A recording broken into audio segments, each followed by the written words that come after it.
1, 2, 3, 4.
Two,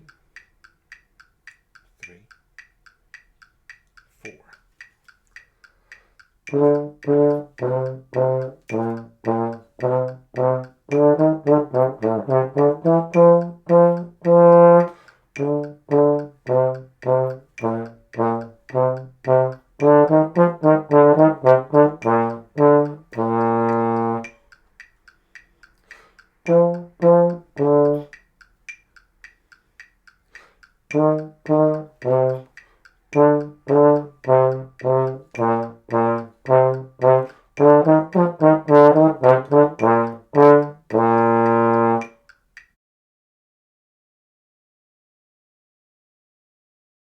1, 2, measure, 5, ready, play.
Hi, welcome to the instructional part of this video where we're talking about Capriccio by Daniel Turk. The solo appears in the book Standard of Excellence Festival Solos. It is an incredible piece for several reasons. The first is, if all the student does is play just the notes, then it's going to sound good. But we're going to talk about a couple of things to make it sound even better. Before we get started, the piece is written in two keys. The first one is B flat, which is two flats, and the second is E flat. So it's helpful if the student knows both scales. However, as a teacher, understand that the only time any A appears is during the E flat section. So any A that the student sees, play it in third position as an A flat. There will never be a problem with this because there are no A naturals in the B flat section of the piece. In terms of interpretation, you'll notice that the first few notes are written with dots over them. These are staccato notes. Most people think they mean short. Unfortunately, if you play it just meaning short, there's a chance it's going to sound like this.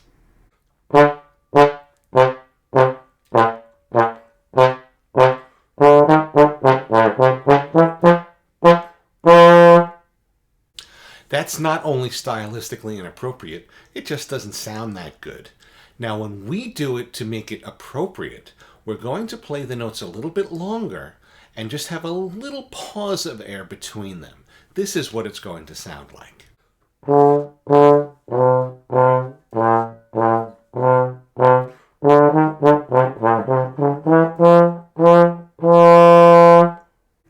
There are several occasions in this piece where we're going to use the alternate F instead of the usual one that we know. The alternate F is sixth position. The one we've normally played is in first. Now here's the first time that we're going to do this. Measures 22 to 24 and also measures 30 to 32.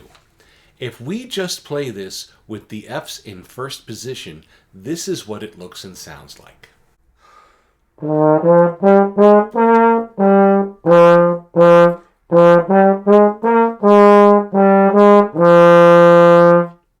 Now here it is with the F in sixth position. I'm doing this because it makes it easier to play the G right afterwards. If we put the F in first and then go to the G in fourth, there's a chance we're going to tongue that G a little bit too hard and put an accent into the piece when it doesn't sound so good. By playing the F in sixth, we can slide right into the G and make it sound just a little bit better. Here's an example.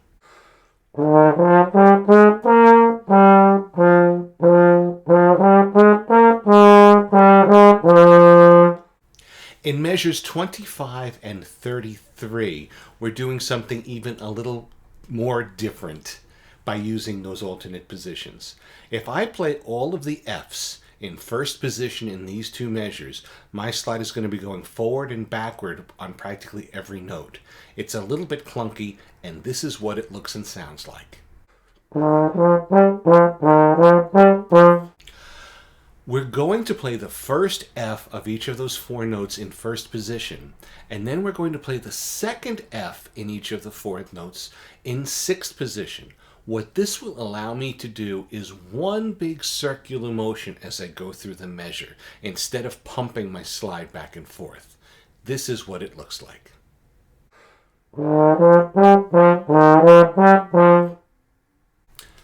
In measures 26 and 27, if we play all of those Fs in first position, this is what it looks and sounds like.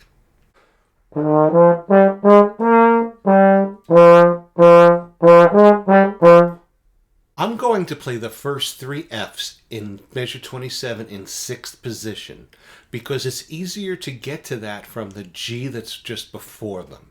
The last F in measure 27 I'll be putting back in first because it's much easier to play the notes around it from there. This is what it looks and sounds like.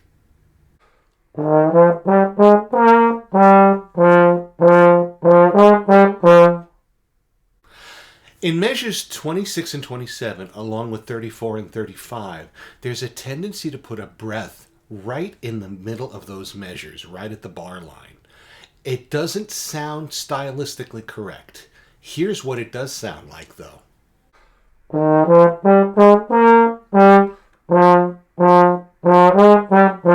When you perform it, do not breathe at that bar line.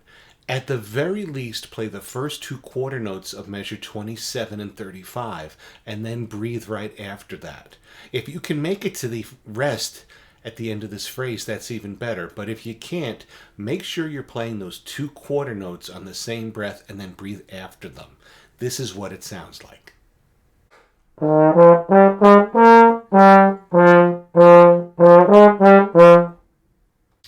Let's talk for a moment about dynamics and how they can be used to make the piece sound more exciting. If you look at your piece, you'll see that measures 21 to 28 look exactly the same as measures 29 to 36. Even the dynamics under the notes are exactly the same. So if we play it the way it's written, it's going to sound as if we just played it once and then rewound and then played it again. That's a little boring. Let's make it more interesting. Play the dynamics as written from 21 to 28. But from measure 29 to 36, let's change it. Take all of the dynamics for now and drop them. So instead of going from piano to mezzo forte, we're going to go from pianissimo or double piano to mezzo piano. So we still have the crescendo, but it's softer. The third crescendo in each of these sections is written from piano to mezzo forte. Let's take that last one and start softer at pianissimo, two pianos, and we're going to swell and crescendo all the way up to forte. So we have a huge crescendo for that last section. This allows us to make 29 to 36 more exciting, and we don't have to touch anything on the da capo or going back to the beginning. We can play that right from piano and it will still sound good. I'd like to give one advanced explanation to our teachers and also for students who are looking to really understand what we're doing here. When you look at the music, measures 22 and 26 are exactly the same. However, I ask that you play measure 22 with the F in 6th position, but yet in measure 26 I'm saying play the F in 1st position. The reason for this are the measures before measures 21 and 25. In measure 21, the notes are E flat, G, E flat, G. So the slide is going 3, 4, 3, 4. The first two notes of measure 22 are E flat, F. I wanted to keep that same slide motion going, so we're going to do 3, 6. So the approach is 3, 4, 3, 4, 3, 6. The same slide motion. When we take a look at measure 25, that's that complicated one where we have E flat, F, G, F. Well, the first two notes of each of those 4/8 notes is E flat to F, and I'm having you play that from 3rd position E flat to 1st position. Since the first two notes in measure 26 are E flat, F, I wanted to keep the same slide motion, so that's why that is going from 3rd position to 1st position. There's a lot of detail that goes into planning how we play our horn, and that is one of the reasons why I decided to take those two measures that are written exactly the same and yet play them and have the slide positions go a little bit differently. I hope that you found this tutorial helpful and that you've enjoyed the video. If you have any questions of any sort, please don't hesitate to contact me at thetromboneplace@gmail.com. Thank you again, and I look forward to seeing you soon. Take care.